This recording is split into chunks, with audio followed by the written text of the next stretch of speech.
역사의 위인들을 보면 그 사람들이 위인이 된 데는 다 이유가 있다는 것을 발견하게 되죠. 이순신 장군을 보면 이 장군은 모함을 밟고 무고하게 옥고를 치르지 않습니까? 그런데 나라를 지키겠다고 하는 이 신념에는 늘 변함이 없었습니다. 그래서 백의종군하죠. 그리고 그가 한 유명한 말이 있죠. 아직 신에게는 12척의 배가 남아 있습니다. 이런 얘기를 하면서 그 12척의 배로 그 일본 왜구들을 물리치고 나라를 지키는 일을 했던 위인입니다. 아프리카의 성자라고 하는 이 슈바이처 박사는 여러 개의 박사 학위를 가지고 있었습니다. 신학 박사, 의학 박사, 음악 박사, 문학 박사, 학위가 수도 없었는데 그 많은 학위를 가지고 유럽에서 선진 사회에서 편안하게 살 수 있음에도 불구하고 모든 걸 다 내려놓고 아프리카 오지로 가서 의술을 펼칩니다. 손양원 목사님, 아들 형제를 6.25 전쟁 때 죽인 그 원수를 용서하고 그 죽인 원수를 양자로 삼는 사랑의 원자탄이라는 별명에 걸맞는 행동을 하십니다. 우리가 흉내낼 수 없는 일을 하셨죠. 이런 위대한 사람들을 보면 그 위대한 데에는 우리가 따라갈 수 없는 그런 부분들이 있다는 것을 보는 거죠. 믿음의 사람 모세를 보십시오. 그 모세는 화가 나서 사람을 돌로 쳐서 죽이는 가장 성질이 불같고 급한 사람이었습니다. 그런데 민수기 12장 3절에 보면 그렇게 불같던 성격의 모세가 온유한 사람으로 바뀌었다는 기록이 남아 있습니다. 이 사람 모세는 온유함이 지면의 모든 사람보다 더하더라. 이 땅에 사는 어떤 누구보다도 가장 온유한 사람이다. 최상급입니다. 그렇게 얘기를 하고 있습니다. 어떻게 이 사람이 화가 나서 돌로 사람을 죽이던 사람이 자기의 감정과 화를 조절하는 사람이 되었는지에 대해서는 성경에는 기록은 없습니다만은 민수기 12장에 이 사람 모세가 지면에 있는 어떤 사람보다 온유가 승했다, 더했다 이런 말이 기록된 데에는 그 배경이 있습니다. 모세가 그 구스 여자를 취하게 됩니다. 이 구스는 이디오피아쯤 되는 곳입니다. 지금의 그 여자를 취한 거죠. 그랬더니 누이 미리암과 형 아론이 이 모세를 비방했어요. 야, 이럴 수 있느냐 말이야. 이 사람이 지도자가 말이야. 뭐 이렇게 하면서 이 모세를 막 비방했어요. 옛날 같으면 그 돌을 쳐서 애굽 사람을 죽이던 그 불같은 성격 같았으면 누이건 뭐 형이건 가만 안 뒀을 거예요. 그런데 그걸 보고 하나님이 세 사람을 불렀습니다. 미리암, 아론, 모세를 불러내서 이 미리암과 아론에게 하나님이 징벌을 내리세요. 그러니까 모세가 중간에 서서 하나님, 옛날 같으면 그럴 리가 없던 사람인데 하나님 그러지 마십시오. 용서해달라고 자신이 그렇게 나서서 미리암과 아론의 잘못을 용서해달라는 그 구함을 하나님 앞에 올려드리는 사람이 됩니다. 그러면서 그의 온유함이 이 지면에 있는 모든 사람보다 더했다라는 말이 민수기 12장에 나오는 거죠. 이렇게 온유한 사람이 됐다고 하는 것은 굉장히 위인이 되기 위해서, 그리고 위인이라고 하는 사람들은 다 우리 보통 사람들이 하기 어려운, 범접할 수 없는 위대한 일들이 있다. 위대한 그들의 성격들이 있구나. 그런 행동들이 있구나라는 것을 보게 되는데, 모세가 만약에 그 온유함이 없었다고 한다면 가나안 40년 동안의 생활을 순탄하게 했을까? 이런 생각도 들어요. 얼마나 많은 가나안을 가기까지 40년 동안 광야 생활에서 이스라엘 사람들이 불평했겠습니까? 불평했습니까? 툭 하면 불평하고 툭 하면 원망했는데 그 모세의 옛날 성격을 가지고 있었다고 한다면 어떻게 광야 생활 40년을 갈 수 있었겠어요? 불같이 화내고 사람도 여러 때렸을 겁니다. 여러 잡았을 거예요. 그런데 그는 온유한 사람이 됐어요. 물론 무리바에서 반석을 2번 막 지팡이로 쳐가지고 물을 솟게 하는 그런 자기 성질을 못 이기는 행동도 있기는 했습니다만은 그래도 40년 동안 이스라엘 백성들을 가나안까지 이끌 수 있었던 것, 느보산에서 죽기까지 이끌 수 있었던 것은 그의 온유한 성격 때문이었다. 저는 그렇게 보는 거죠. 이런 위대한 인물이 될 수 있었던 거, 그의 온유함이다. 오늘 본문에 있는 아브라함도 위대한 믿음의 사람이라고 하죠. 믿음의 조상 이렇게 부르지 않습니까? 이 사람이 위대한 믿음의 사람이 될 수 있었던 이유가 뭘까? 우리가 잘 아는 이야기들이지만 우리는 중요한 내용이기 때문에 이 아브라함의 믿음에 대해서 우리가 생각해 보려고 합니다.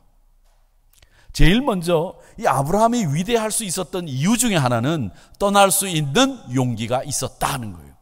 떠날 수 있는 용기. 사람이 어떤 일을 결정하는 데는 여러 가지 요인들로 그 어떤 일을 결정하게 됩니다.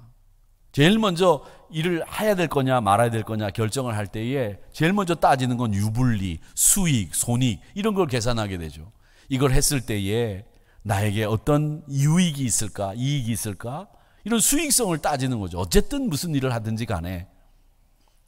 그리고 그 다음으로 따져보는 것은 그 일을 결정하기 전에 앞으로 이 일을 했을 때 내가 어떤 일을 하게 될 것이고 앞으로 이 일은 어떤 발전 방향으로 나갈 것인지 예측하는 미래에 대한 생각, 이런 것이 우리 일을 하는데 일을 결정하는데 중요한 요소로 작용하죠. 그리고 하나 더 생각한다면 이 일을 했을 때 사람들의 평가는 어떻게 내려질까, 역사는 어떻게 판단할까, 이런 평가에 대한 이야기. 그래서 수익이나 유불리, 수익, 미래, 이런 평가, 이런 것들이 일을 결정하는 데 있어서 가장 중요한 요소라고 할 수 있습니다. 근데 아브라함 보십시오. 고향으로 살던 갈대아우르를 떠났습니다. 고대 사회에서는 고향을 혹은 살던 곳을 떠난다는 건요, 죽음을 의미하는 거예요. 우리처럼 그냥 이사가고 이민가고 이런 게 아닙니다. 지금은 사람의 생명이나 재산을 보호받을 수 있는 장치들이 다 있기 때문에 그래도 보호받을 수 있지만 고대 사회는 생명을 타지에서 보장할 수 있는 장치가 없습니다. 수익이나 이익은 고사하고 죽을 수 있습니다. 사람의 평가보다도 사람들이 나를 배척할 게 눈에 불 보듯 뻔합니다. 타지 사람을 환영하지 않는 건 지금도 그런 곳이 얼마나 많습니까? 우리나라에서도 이 타지 사람들을 배척하는 지역이 굉장히 많이 있어요. 배타적인 곳. 그런 곳에 가서 사업을 제대로 하지 못하고 자기네들끼리 이렇게 사업을 하면서 이 타지 사람들을 돌려놓는 이런 일들이 많죠. 제가 전에 목회했던 곳이 부산인데 이 부산은 이북분들이 많이 내려오셔서 피난 때 내려오셔서 사업을 하셨는데 이 시장에는 부동산이 없습니다. 부동산. 그 큰 동네에 부동산이 없어요. 한 군데 있다가 조금 있다가 망해버리고 나가요. 왜? 부동산은 거래가 안 됩니다. 그러면 가게 거래가 없어서 부동산 거래가 안 되느냐? 아닙니다. 그분들은 자기들끼리만 거래합니다. 절대 모르는 남한테 가게를 넘기는 일이 없어요. 이게 누구의 습관이냐면 이북분들이 중국 사람들이 그렇게 하거든요.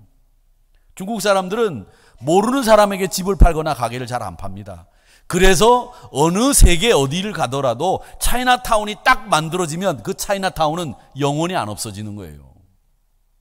그래서 우리나라 옛날 대통령이었던 박정희 대통령이 이 차이나타운을 없애고 중국 사람들을 몰아냈던 이유가 그걸 보고 알았기 때문에 우리나라만 세계에서 유난히 차이나타운이 없는 거예요. 뭐 인천에 있다고는 하나 거기가 뭐 경제를 이렇게 휘두를 수 있는 그런 곳이 아니죠. 그냥 문화적인 뭐 향수를 달랠 수 있는 그런 차이나타운이지 경제권이 있는 차이나타운이 아니라는 거죠. 근데 그 경제권이 없는 차이나타운, 이거 한국밖에 없어요. 외국에 가면 그 차이나타운이 가지고 있는 금융세계의 실권, 권력 이런 것들이 대단하다는 거죠. 왜? 그분들은 다른 사람들하고 거래를 안 합니다. 자기네들끼리 거래합니다.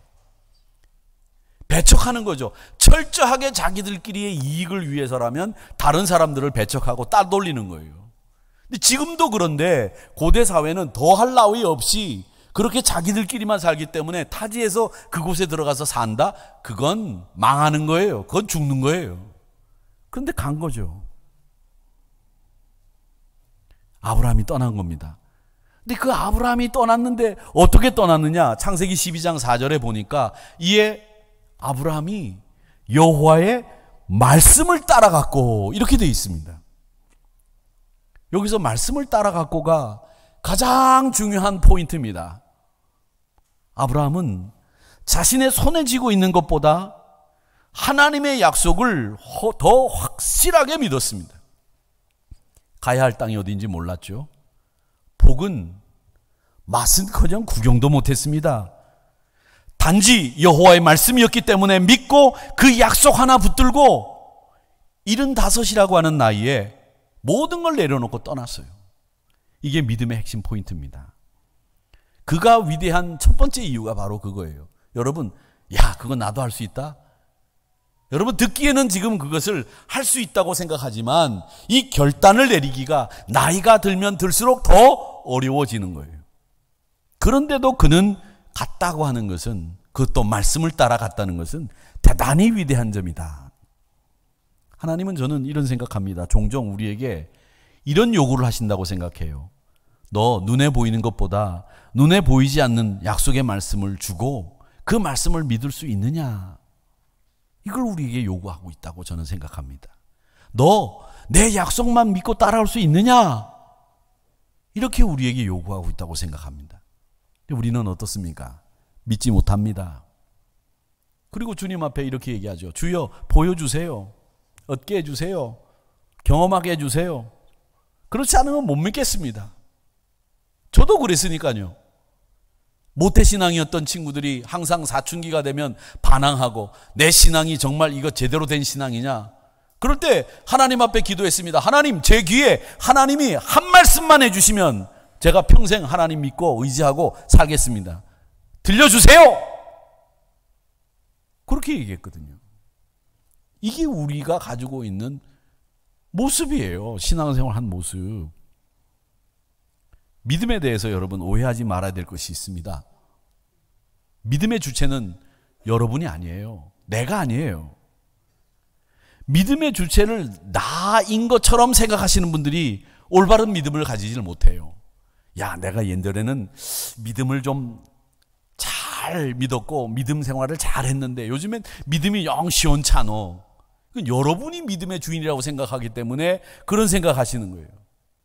제가 늘 말씀드리지 않습니까? 믿음은 굴곡이 있어서 높이 낮이는 있어도 뒤로 가는 법은 없다. 앞으로만 간다. 이렇게 말씀드렸죠.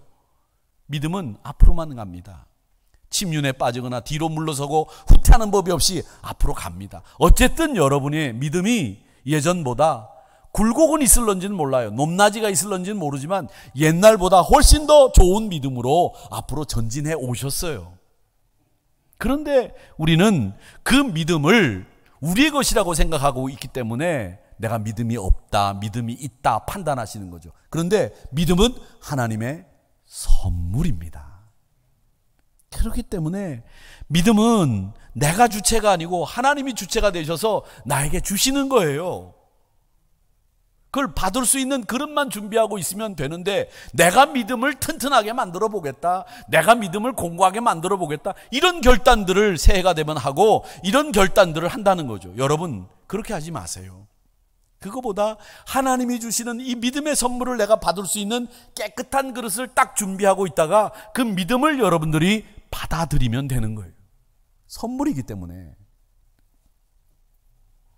믿음은 눈에 보이는 것을 가지고 만드는 게 아니라 눈에 보이지 않는 약속을 가지고 만들어 가는 거고요. 그래야 흔들리지 않습니다. 여러분, 사물이 항상 똑같습니까? 시간이 지나면 변합니다. 눈에 보이는 것들은 다 시간이 지나면서 변해요. 그걸 끝까지 마귀는 눈에 보이지 않는 것을 못 보게 하는 게 마귀의 책략이에요.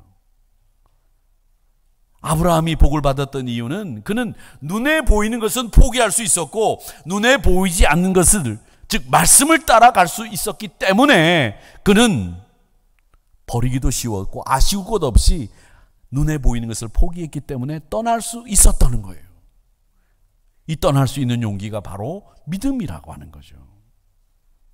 여러분, 우리가 결혼을 하게 되면 지금은 이제 다 자녀들이 생겨서 자녀들이 모양을 이렇게 봅니다마는, 모습을 봅니다마는, 여러분들이 결혼을 할 때 내 자식이 이렇게 생긴 자식이 나올 거라는 걸 보셨습니까?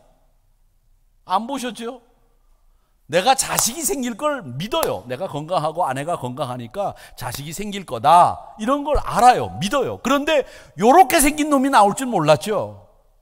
그렇게 속을 새길 줄 몰랐지. 그거랑 저는 믿음 생활이 똑같다고 생각해요. 우리가 눈에 보이지는 않습니다만은 자식이 생기고 내 가정이 평안을 누릴 거라고 하는 믿음을 가지고 결혼을 하잖아요. 그리고 기도하잖아요. 그러면서 나에게 기쁨이 되는 자녀들이 생기면서 하나 둘 내 가정이 다복하게 되고 가정 모습을 이루게 되잖아요. 그걸 내가 눈에 보고 결혼하는 게 아니지 않습니까? 믿고 결혼하는 거죠. 신앙생활도 그겁니다. 여러분, 이렇기 때문에 보이지 않는 것을 믿을 수 있는 거, 이게 믿음인데 우리는 자꾸 보이는 것에 연연해 가지고 쩔쩔매는 거예요. 열심히 기도하던 젊은이가 있었습니다. 이 젊은이가 기도를 얼마나 열심히 했는지, 근데 기도가 응답이 안 되는 거예요. 도대체 응답이 안 돼. 그래서 기도 생활 포기해야 되겠다 이제 생각을 하고 내려놓으려고 하는데 옆에 친구가 야, 너 그러지 마라. 너 기도 응답 잘 받을 수 있는 기도의 비결을 알려주시는 랍비가 있으니까 찾아가서 뵙고 도움을 받아라. 그래서 이 젊은이가 랍비를 찾아갔습니다. 가서 선생님, 제가 이 기도가 응답이 안 됩니다. 그러니까 이 기도 응답 받을 수 있는 방법을 알려주세요. 이렇게 이제 가르침을 달라고 했습니다. 그랬더니 이 랍비가 젊은이에게 더러운 광주리, 소쿠리 말이에요. 그걸 하나 주면서 물을 길러 오라고 하는 거예요.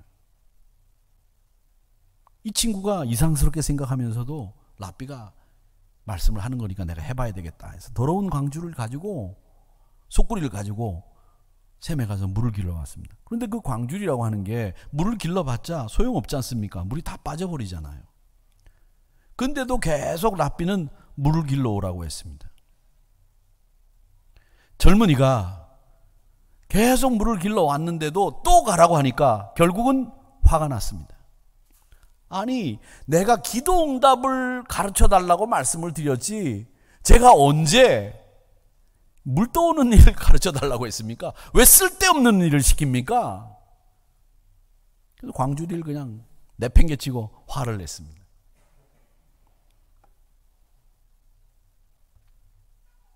그랬더니 이 랍비가 얘기합니다. 야, 너 기도라고 하는 것은 이런 거야. 네가 물은 길러오지 못했지만 네가 물을 길러 왔다 갔다 하는 사이에 이 더러운 광주리가 조금씩 조금씩 깨끗해지고 있지 않니? 그렇습니다.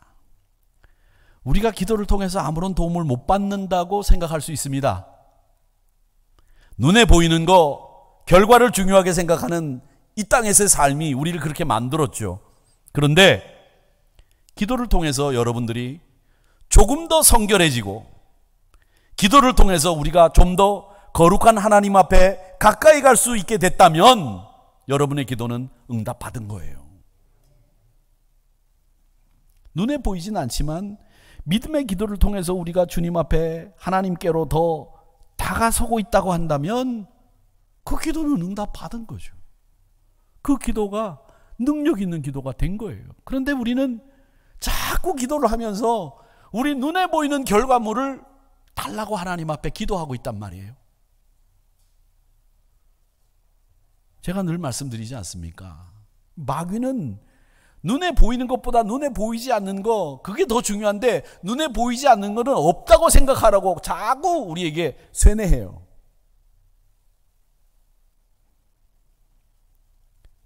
아브라함이 위대한 두 번째 이유는 바로 그겁니다. 눈에 보이지 않는 그 약속을 붙들고 살 수 있다고 하는 거, 그게 아브라함의 위대함이에요. 눈에 보이지 않는 것을 더 소중하게 생각한 것이 그의 위대함의 두 번째 모습이라는 거예요. 아브라함이 육신을 통해서 얻은 게 있었습니까? 그는 아직도 육신의 혈통, 자신의 대를 이을 자식이 하나도 없었습니다. 그래서 잠깐 생각한 거예요. 어떻게 해야 되나? 아내 사라도 이제 애를 낳을 수 있는 길이 막혀버렸고, 이제 인간적인 방법을 쓸 수밖에 없는데 애굽에서 데려온 여종 하갈이 있으니까 이 여자를 통해서 아이를 낳아야 되겠다 해서 아이를 낳은 게 이스마엘입니다. 근데 이스마엘을 낳았지만 이 이스마엘이 인간적인 방법으로 자기 대를 이을 수 있을 거라고 생각하고 낳았는데 이 가족 사이에 갈등의 이유가 되죠. 불화가 되죠. 분쟁이 되죠. 인간의 생각은 언제나 그래서 갈등을 유발하고 불화가 생기고 분쟁이 생기게 만드는 거예요. 주인의 아내도 임신하지 못했는데 내가 임신을 하니까 주인의 아내를 깔보는 거예요. 이 여자분들이 아이를 가지면 힘을 얻는 것 같아요. 힘을. 그래서 옛날에 누가 불렀잖아요. 가수가 결혼할 때는 얌전한 고양이였는데 그 다음에는 호랑이가 된더라. 아이를 가지고 난 뒤부터 제가 이렇게 설교를 할 때 우리 교회 설교를 이렇게 들으시는 분이 있는데 그분들이 항상 하는 얘기가 목사님이 무슨 야단을 칠 때쯤 되면 꼭 이쪽을 쳐다본다는 거예요. 이쪽을. 그래서 아니 그쪽에 꼭 야단 맞아야 될 사람이 있습니까? 이렇게 물어보세요. 그래서 아니 거기 성가대가 있다. 제가 그렇게 얘기했습니다. 여기가 제일 은혜 받는 데지 않습니까? 안 그렇습니까? 또 이렇게 또 갈라치기 하면 안 되는데 여긴 은혜 안 받는다는 얘기예요? 아니에요. 다 은혜 받는 건데 우리 성가대원들이 가깝게 있기 때문에 제가 그렇게 하는 겁니다. 사라를 무시한 거예요. 사라는 그 사실을 아브라함에게 얘기합니다. 그리고 아브라함은 할 수 없이 하갈을 쫓아내죠. 여자들끼리 싸우는 통에 자식 얼굴 한번 못 볼 뻔했습니다. 그런데 하나님의 위로가 다행히 하갈에게 임하여서 하갈이 멸시를 당하지만 내가 죽어도 아브라함의 집에서 죽겠다 이런 각오를 하고 다시 아브라함에게로 돌아갔기 때문에 이 일이 해결이 되는 거예요. 하나님이 해결해 주시지 않으면 이 일로 비극으로 끝날 뻔했던 이야기죠. 이게 아브라함의 처지였어요. 그런데 아브라함이 그 일 이후에 믿음을 더 공고하게 만들고 믿음을 확실하게 했어요. 오늘 로마서 4장 4절과 5절 말씀에 보면 이렇게 되어 있습니다. 일하는 자에게는 그 삭시 은혜로 여겨지지 아니하고. 일하는 사람이라면 즉 내가 율법에 매여서 사는 사람이고 내가 그걸 할 수밖에 없는 일이라고 생각하면 내가 받는 돈은 그건 월급이라는 거예요. 선물이 아니라는 거죠. 그런데 일을 하지 않아도 하나님의 약속을 믿고 하나님의 자녀고 의로 인정을 받은 사람들은 하나님이 주는 것은 그 일하고 상관없이 하나님이 주시는 나에게 주시는 선물, 그런 뜻이라는 거예요. 이 말씀이. 여러분 다른 말 아닙니다. 4절과 5절 말씀이. 로마서가 어렵기 때문에 제가 의역을 해서 풀어드리는 거예요. 하나님이 의롭다고 인정받은 사람들, 그 사람들에게는 하나님이 주시는 것은 내가 일을 하든 일하지 않든 선물이다. 근데 그 은혜를 받지 않은 사람들, 약속을 안 믿는 사람들은 일한 만큼 벌고 일 안 하면 못 받는 걸 당연히 여긴다는 거죠.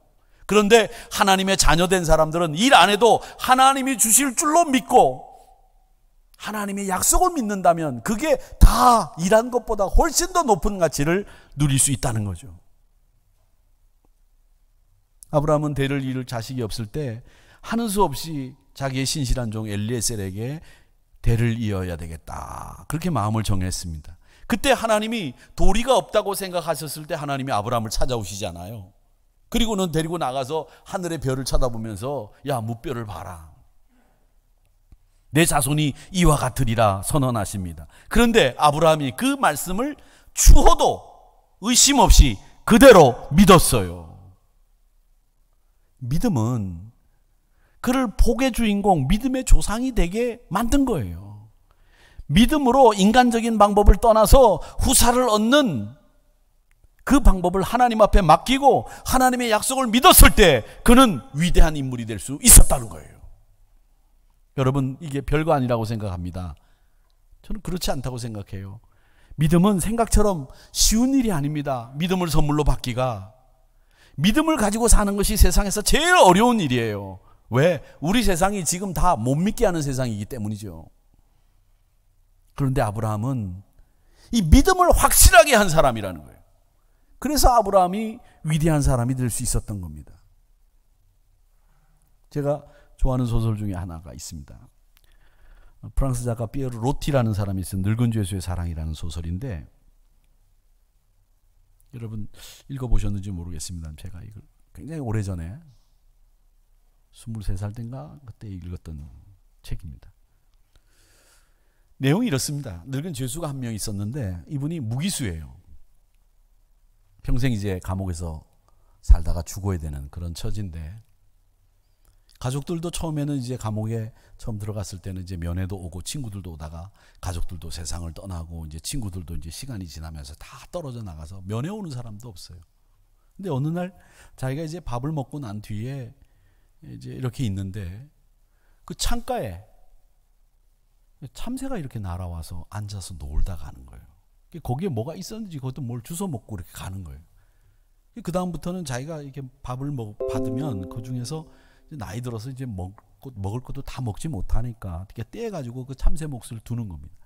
그러면 하루에 한 번씩 꼭 참새가 와서 그 창틀에 앉아서 죄수가 놓아둔 그 음식을 먹고 한 10여 분 이렇게 놀고 짹짹거리고 날아갔다 또 날아오고 이러면서 해가 질 때까지 이 죄수가 그 참새를 보면서 즐거워하는 이 유일한 낙으로 삼고 그 참새와 이제 교감을 나누고 이제 그러면서 지냈습니다. 근데 세상이 다 그렇듯이 이 행복이라고 하는 것이 오래 지속될 수가 없었던 모양입니다. 늙은 죄수가 갇혀있는 이 감옥이 도시가 팽창하면서 섬으로 이동할 수밖에 없는 이런 상황이 돼버렸어요. 늙은 죄수의 고민이 그때부터 시작이 됐습니다. 야, 큰일 났다. 더 좋은 환경으로는 가겠지만 매일 나에게 찾아오던 그 참새가 이제 섬으로 이사가면 찾아오지 못할 거 아니냐, 이런 생각에 미친 거예요. 이거 어떻게 할까 생각을 하다가 이 새를 데리고 가기로 결정을 했습니다. 그리고는 외부에서 작업을 할 때마다 나뭇개비, 철사 뭐 이런 것들을 가지고 와서 얄궂은 이 조롱, 이 새 장을 만들었어요. 그리고 이제 이가 마기 전날까지 이렇게 아무 일 없다는 듯이 지내다가 이가 마기 전날 참새가 오면 이 먹이를 두면 그 앞에 이제 있어서 먹고 놀고 그리고 자기를 의심 없이 이제 받아들이고 있으니까 다가온 참새를 조롱 안에 가둬야 되겠다 생각을 하고 그 전날 새가 날라왔습니다. 먹이를 주고 새가 이렇게 앉아 있는데 그 참새를 살짝 잡았어요. 그래서 조롱 안에 넣었습니다. 그리고 배를 탔습니다. 우악스러운 죄수들과 함께 배를 타고 이제 섬으로 이감해서 이제 가는데 밀고 당기는 그 혼잡한 상황에서 이 늙은 죄수가 가지고 있던 이 참새가 갇혀있는 이 조롱이 부서져 버린 거예요. 놀란 참새가 푸드득거리면서 날아올랐는데 이내 수면으로 떨어졌습니다. 그 수면으로 떨어진 이유가 뭐냐? 참새가 날아갈까 봐 이 늙은 죄수가 참새의 꼬리를 자른 거예요. 사랑의 대상이었던 그 새를 자신의 소유로 만들려고 했던 그 늙은 죄수의 노욕이 결국 그 사랑마저도 잃게 만든다라는 비극적인 이야기가 늙은 죄수의 사랑 이야기, 늙은 죄수의 사랑이라는 피에르로티의 글입니다.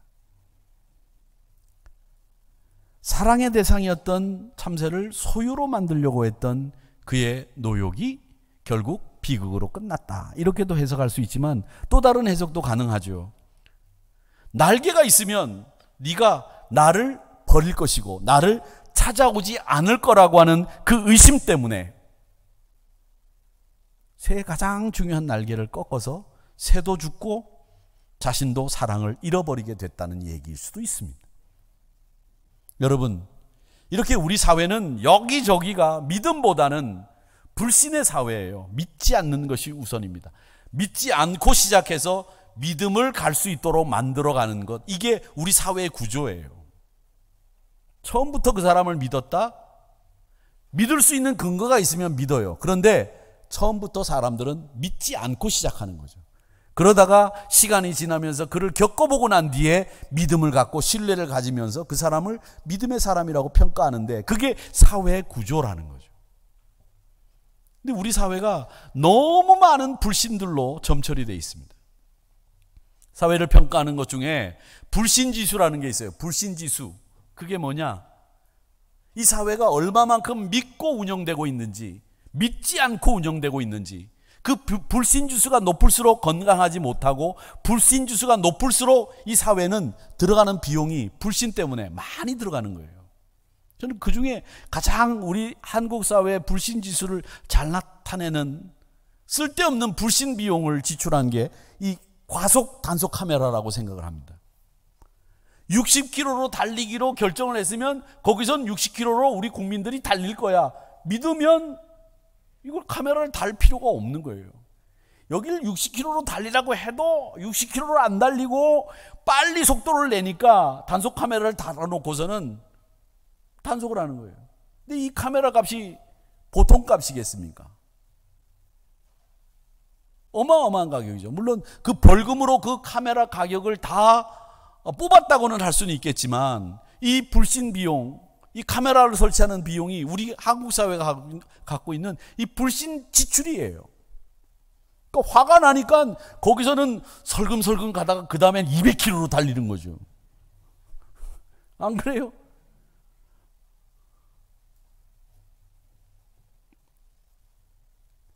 정부가 우리나라 국민들을 못 믿는다고 공표한 선언문 같아요. 저는 이 단속 카메라를 볼 때마다 난 너 못 믿어. 걸리기만 해봐. 벌금 낼 줄 알아.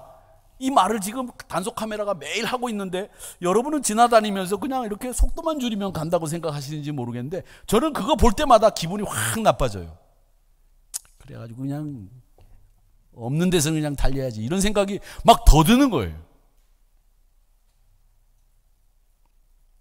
여러분 어떻습니까? 믿기가 이렇게 어려운 세상이잖아요. 안 믿어요 다. 그런데 그 어려운 믿음을 아브라함은 가지고 있었다는 거죠. 그래서 이 믿음이 투철한 아브라함에게 큰 상을 내리시는데 약속대로 그 후사를 복받게 하셨습니다. 이삭이 야곱이 태어나고 다윗과 요셉이 태어나고 그리스도 예수에 이르기까지 그 복이 계속 이어집니다. 그리고 그 후손 중에 인류를 구원하실 메시아가 오실 거라고 이 아브라함은 믿었어요. 그래서 예수님이 요한복음 8장 5절에 보면 이런 말씀을 하셨어요. 56절에 보면 이런 말씀을 하셨는데 이 말씀이 뭐냐? 너희 조상 아브라함은 나의 때 볼 것을 즐거워하다가 보고 기뻐하였느니라. 예수님이 하신 말씀이거든요. 이게 무슨 말씀이냐면 우리 조상 아브라함이 내가 메시아로 이 땅에 와서 메시아 사역을 할 것을 보고 기뻐하고 즐거워했다는 거예요. 근데 이게 말 안 되잖아요. 아브라함과 예수님의 그 시대적인 간극이 2000년이 넘는데 아브라함이 예수님의 때를 보고 즐거워했다? 말이 됩니까? 안 되죠. 그런데 아브라함은 자기 후손을 통해서 인류가 구원받고 자기 후손을 통해서 하나님이 새로운 역사를 이끈다라고 하는 무뼈를 너의 후사로 만들어주겠다고 하는 그 약속을 철석같이 믿었기 때문에 그 믿음을 예수님은 8장 56절에서 그렇게 얘기하는 거예요. 보지는 못했으나 본 것처럼 기뻐하고 즐거워했다. 우리는 우리의 후손들이 어떻게 생겼는지 우리 못 봅니다. 사실은 증손 보기도 힘들어요. 참 복받은 우리 장로님들, 권사님들은 4대, 5대 증손들, 고증손들을 보시는 분들도 계시더라고요. 부디 오래오래 장수하시면서 고증손도 보시고 늘 건강하시기를 축복합니다마는, 그런데 못 보더라도 여러분 기억하세요. 하나님을 잘 믿는 믿음의 자손들은 만대 천대 이르기까지 복을 주신다고 약속하셨잖아요. 우리가 그 자식들을, 그 녀석들을 욕해서 죄송합니다. 못 봤지만 내가 예수 잘 믿고 믿음 넘겨주면 그 녀석들이 하나님이 기뻐하는 자녀들로 후사가 무뼈를 보면서 네 후사들이다 라고 말씀하신 그 축복이 여러분 가정에도 임할 줄로 믿으십니까? 믿으실 거예요. 믿으셔야죠. 그게 아브라함이 가지고 있었던 믿음이거든요. 내가 지금 이러고 있지만 내 자녀들은, 내 후손들은 하나님이 약속을 믿는 나를 통해서 이런 축복을 주신다. 이걸 믿으시는 거예요. 우리 한국교회와 한국 성도님들을 온 세계가 부러워합니다. 칭찬합니다. 한국교회를 빼놓고 선교를 이야기하거나 한국교회를 빼놓고 교회를 얘기할 수가 없는 상황이 됐어요. 예전에는 미국에서도 이 한국교회에 대해서는 뭐 그냥 그렇고 맨날 도와주는 교회야 교회였다면 이제는 한국교회를 파트너로 생각합니다. OMS 회의를 하면서 제가 느꼈던 것은 우리의 열정을 미국 교회가 못 따라와요. 근데 그 양에 있어서는 우리가 미국 교회를 못 따라가요.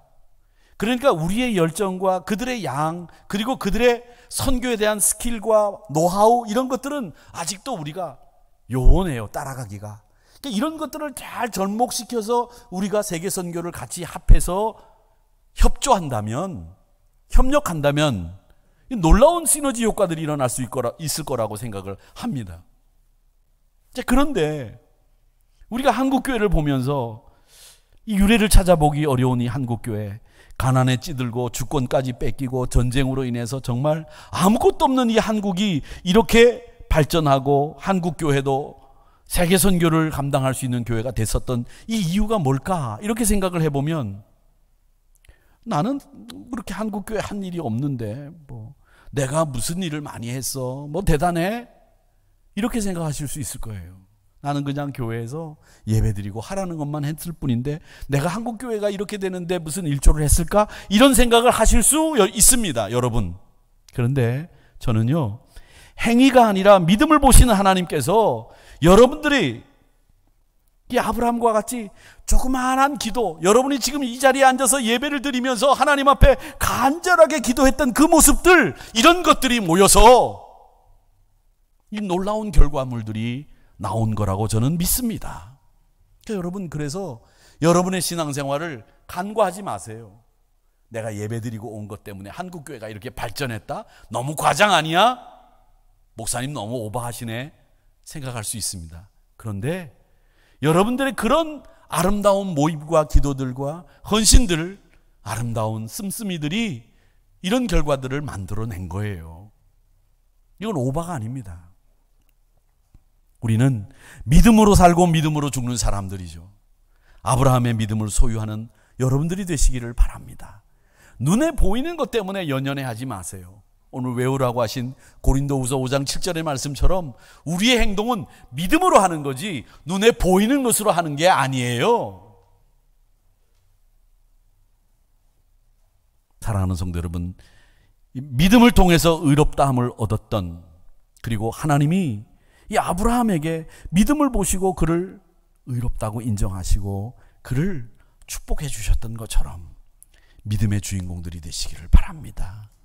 아브라함이 얻은 것은 바로 그 믿음을 통해서 하나님이 눈에 보이지 않았던 그 많은 일들을 그 후손들에게 이루어 주신 거죠. 부디 빌기는 여러분들에게 하나님이 지금도 요구하고 계십니다. 너희들이 믿음이 있느냐? 내가 준 믿음을 너희들은 따라오겠느냐? 아브라함처럼 그 약속의 말씀을 따라 떠날 수 있는 믿음의 주인공들 여러분 되시기를 주님의 이름으로 축복합니다.